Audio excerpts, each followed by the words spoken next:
We've seen a massive uptick in UFL players getting workouts over the last, no joke, 48 hours. And the Falcons are no exception. Welcome into Falcons Today, presented by Prize Picks. Hanging out with your guy, Moose. Use code HMA to get $50 instantly in lineups when you play your first $5 lineup. Let's start with this one first. The Falcons worked out DC Defenders defensive lineman Devonnsha Maxwell today per source. Now, one thing you need to know about him, he is from the University of Tennessee, Chattanooga, which, correct me if I'm wrong, I believe it's D2. I could be wrong. I don't know.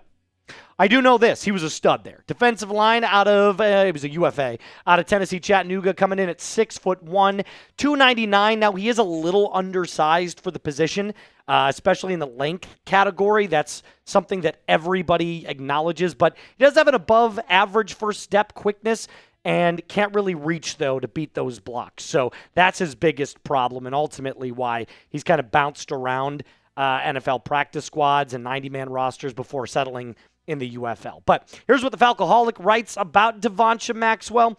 A former Bengals undrafted free agent suffered a deeply unfortunate injury in August of 2023 that derailed his entire first season. He wound up in the UFL after recovering and has spent the last 2 seasons there, putting up 4 sacks, 10 tackles for loss over the past couple of seasons. Fun fact, did you know this? He's from Valdosta, Georgia. I was talking about a hometown guy here, and we know the Falcons love their hometown discount players. So, could be a player that ends up making the practice squad, in my opinion. I really don't see him taking a 53-man roster spot. Maybe a couple of last-minute, in case of emergency, break glass elevations, but truthfully, probably just a guy that can compete in training camp. Although, I will say this. If these numbers were played in D1, FBS football, they'd be nuts. 47 games with 42 starts, 187 tackles, 55.5 for loss, 37.5 sacks, and 5 forced fumbles. He was a stud at that level. So I'll give him credit where credit is due. You can find good football players pretty much anywhere. But is he going to beat out Zach Harrison? Is he going to beat out Mason Smith? Is he going to beat out Brandon Dorless? How about LaCale London? How about Deshaun Hand?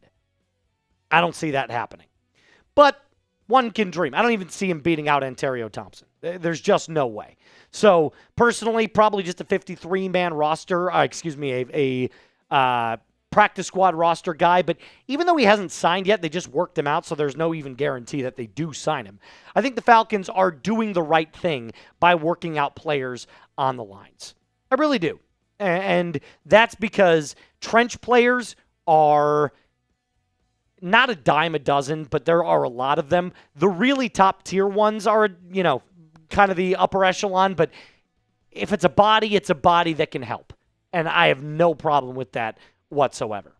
The other player that the Falcons worked out today is somebody that I do think that they should sign, and that is Keshawn Banks, if you will. Now, he actually has more relevant experience playing in the NFL, spent some time with the Green Bay Packers and the New England Patriots. He also had an unbelievable college career at San Diego State.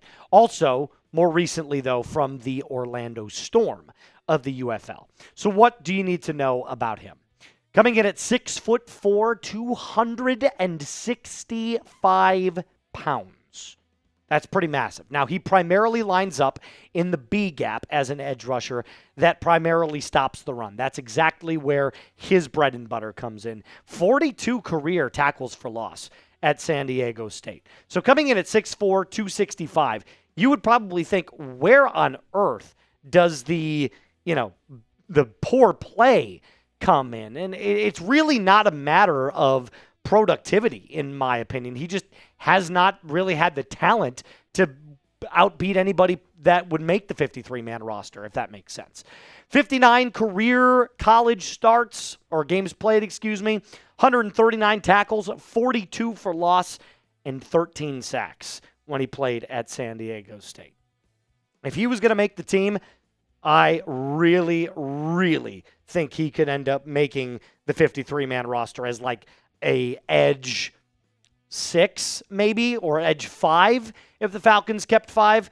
But here's what the Dairyland Express, I know it's a Packers blog, here's what they had to say about Keshawn Banks.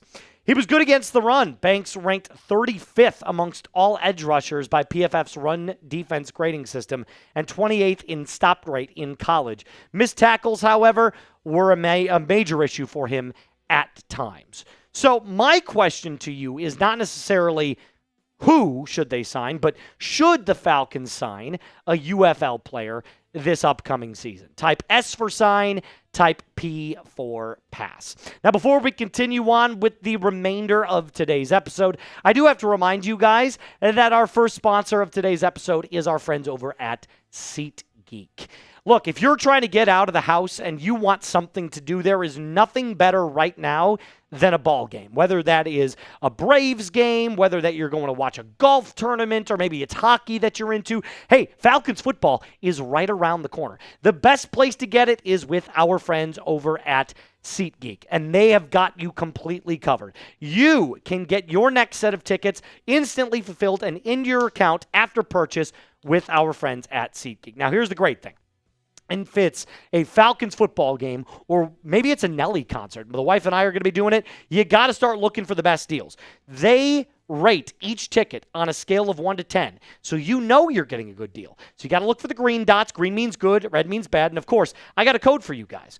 You can use code CHAT10 for 10% off your next set of tickets at SeatGeek. That is 10% off any tickets with promo code CHAT10. Make sure that you use the link in the description to download the app and have that code automatically added to your account so you can use it later.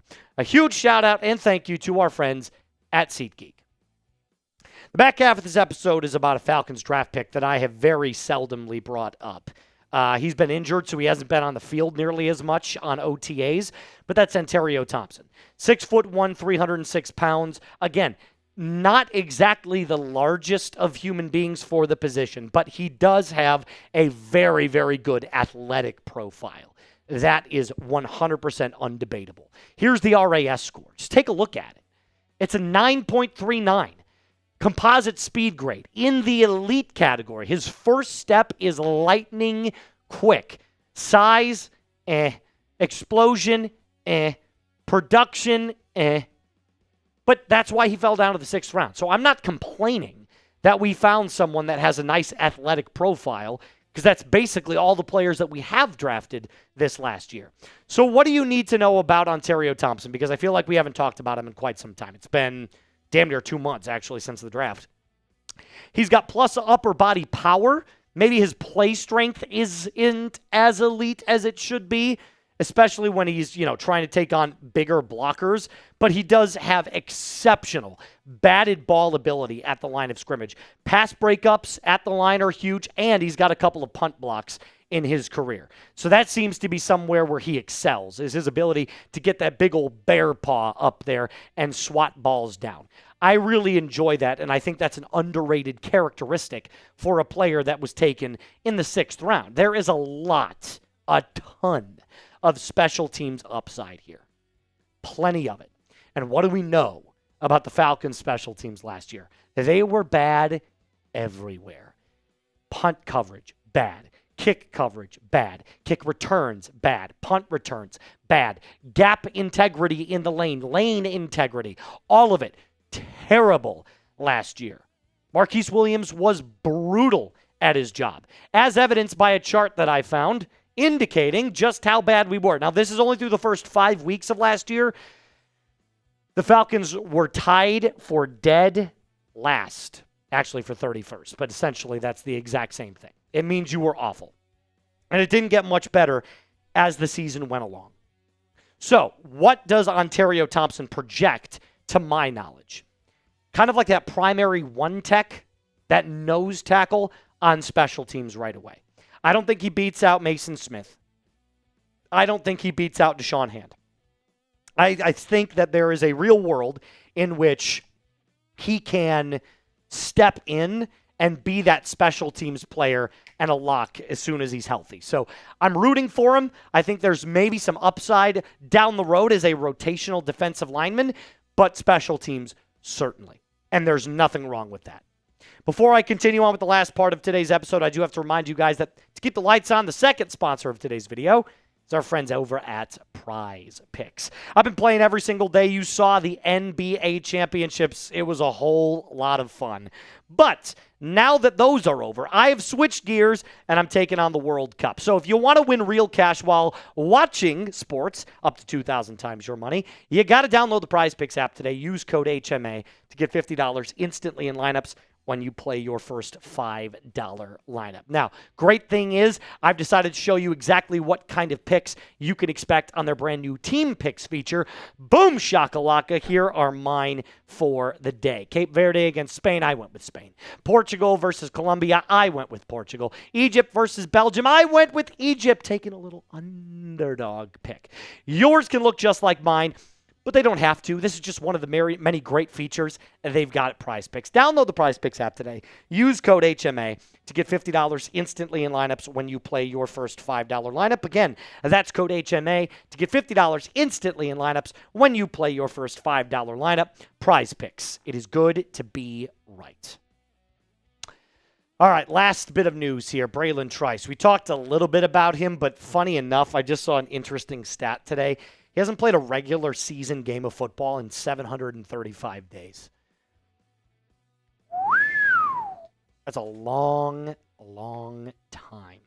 Now, he apparently looks really good right now. That's good stuff.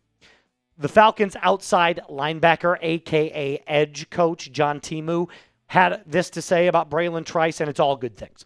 He said, obviously, we want to get him healthy, make sure that he's mentally into it from now all the way until it actually does matter. I think he's done a great job with his approach, mentally taking the game one step at a time, but right now he looks phenomenal. Here's what I will say. I don't want to give Trice the exact same sort of treatment that I've given guys like Troy Anderson, but I also can't give him specialty treatment. You have to prove yourself this season. It's been 2 years of not stepping foot on the field. If you want a 53-man roster spot, you got to remain healthy. Now, that's easier said than done, right? Staying healthy is not always a player's choice. But there has to be some sort of understanding that if a player can't stay healthy, there has a time when you have to move on from them. And Braylon Trice now has missed 2 straight seasons, has not taken a single regular season snap. That is crazy to me. But he's got so much talent. I mean, let's go back to college real quick. It's another UW player like Ontario Thompson. In college, Trice had a 30.9% career win rate in true pass sets at the University of Washington. That might sound insignificant, but when you look at the company that he brought with that, it's tremendous. Over 30% win rates in college over the last couple of years. Actually, in the last 12 years. Joey Bosa, Chase Young, Trey Hendrickson, and Ocean Jimenez, maybe? I'm not entirely sure. If those names don't stand out to you as like, this guy's got actual talent, I don't know what else to tell you. Because there have only been 5, including Braylon Trice, to post up those numbers in college. That is wicked to me. Unbelievable. So he's got the true talent. But what is he going to do with that talent? Is he going to remain healthy? And if he does, can he squeak his way onto the 53-man roster? Only time will tell. So let's show some love to one Braylon Trice. Hit that thumbs up icon for me right now. Make sure you show him, number 48, a little bit of love on today's Falcons Today episode. That's all I got for you today. Thank you guys for joining me. I'm going to take off. I'll see you tomorrow morning. A little rise up to end today's episode, and be cool.